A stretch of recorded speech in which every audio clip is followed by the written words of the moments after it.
the continuing story of using this dilapidated hunk of junk to create this camper.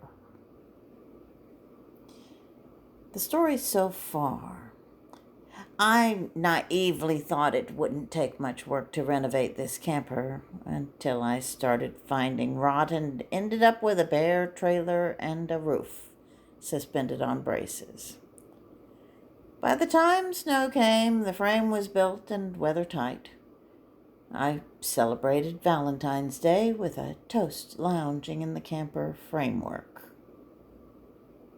Spring came, and we continued with Build Back Better. We had used all of the old salvaged siding that we could, and the only thing I could find to continue with was flat aluminum sheets. Again, my son Sean helped, along with Steve, a friend of his. After the siding was up, they added corner trim with sealant to make sure she didn't leak anywhere. And although there's no picture, we put another layer of aluminum underneath, in between all the trailer shafts. Oh, and we got support poles added to the porch. Whee! I took apart all the windows and refurbished them. Then I started on the interior. The bed was a simple sheet of plywood on 2x4 braces. Wiring was a bit of a challenge. Again, YouTube and lots of advice from a lot of people.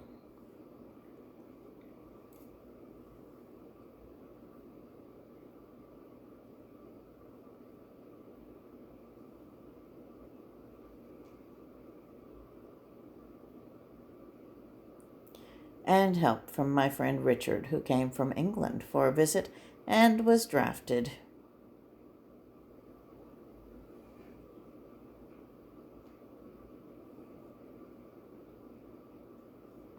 The 12-volt wiring actually proved to be the biggest challenge.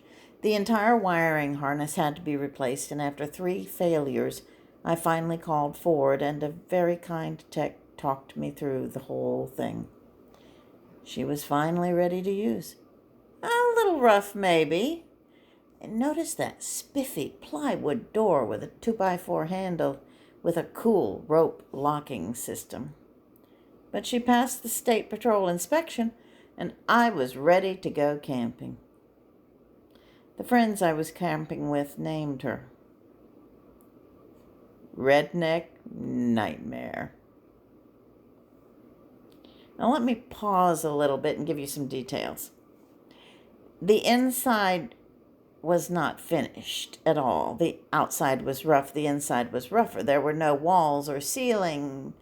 As I had driven to the campground, scraps of insulation had rained down, and when I opened the door, it looked like it had snowed pink cotton candy. The external hookup to electricity that I had installed was the wrong kind. It was a marine configuration. Someone loaned me an extension cord so I could run it through the window and run my heater, but even then, my water froze overnight. April in the Appalachian Mountains. But I had fun. I went camping all summer. I love my back porch. Sometimes I camped with friends, sometimes alone. Here I am learning to belly dance.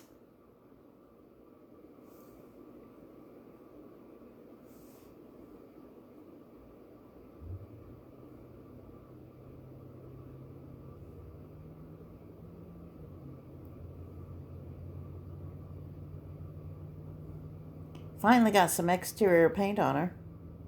Well, mostly.